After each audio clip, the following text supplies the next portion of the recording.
Hello everyone, চলো একসাথে kimchi বানাই। আই থিঙ্ক যারা কোরিয়ান ড্রামাগুলো পছন্দ করো এমন কেউ নাই যে কিমচিটাকে চিনো না। আমি ইন্টারনেটে অনেক রেসিপি রিসার্চ করেছি অ্যান্ড এই পদ্ধতিটা আমার কাছে সব থেকে অথেন্টিক অ্যান্ড ইজিয়েস্ট মনে হয়েছে। সো আজকে সেটার রেসিপি তোমাদের সাথে শেয়ার করব। প্রথমে আমি একটা চাইনিজ ক্যাবেজ বা নাপা ক্যাবেজ যেটাকে আমরা বলি সেটা আমি নিয়ে নিচ্ছি। এটার যে শক্ত অংশটা আছে সেটাকে ফেলে দিয়ে এখন আমি ক্যাবেজটাকে কিউব কিউব করে কেটে নিচ্ছি।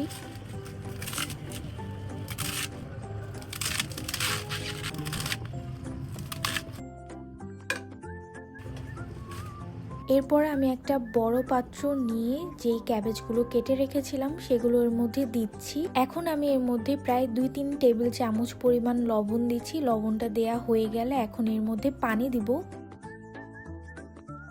পানিটা দেয়া হয়ে গেলে এটাকে প্রায় আমি 1-2 ঘন্টার মতো সোক করে রাখবো যাতে এটা একটু সফট হয়ে আসে।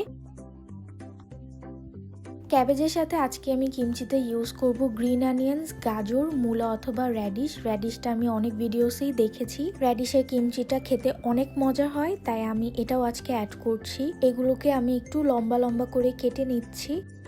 এরপর কিমচিতে আমরা যে পেস্টটা দিব সেটা রেডি করে নিব, যার জন্য আমি এখানে একটা আপেল নিচ্ছি, দিয়ে দিচ্ছি 1-2টা আদার স্লাইস, রসুনের কোয়া লাগবে প্রায় 4-5টার মতো, আর লাস্টলি দিয়ে দিচ্ছি একটা পেঁয়াজ। এটাকে খুব ভালো মতো ব্লেন্ড করে নেওয়ার পর এখন এখানে আমি সামান্য ফিশ সস দিচ্ছি। তারপর আমাদের মেইন ইনগ্রেডিয়েন্ট গোচুজাং পেস্ট। এই গোচুজাং পেস্ট আপনারা যে কোনো সুপার শপে পেয়ে যাবেন। আর অনেকের একটা কনফিউশন থাকতে পারে এটা হালাল কিনা, বক্সের উপরই হালাল সাইন দেয়া আছে। তারপরে এই পেস্টটা হচ্ছে আমি মিক্সচারের উপর দিয়ে এটাকে আবার ভালো করে ব্লেন্ড করে নিব।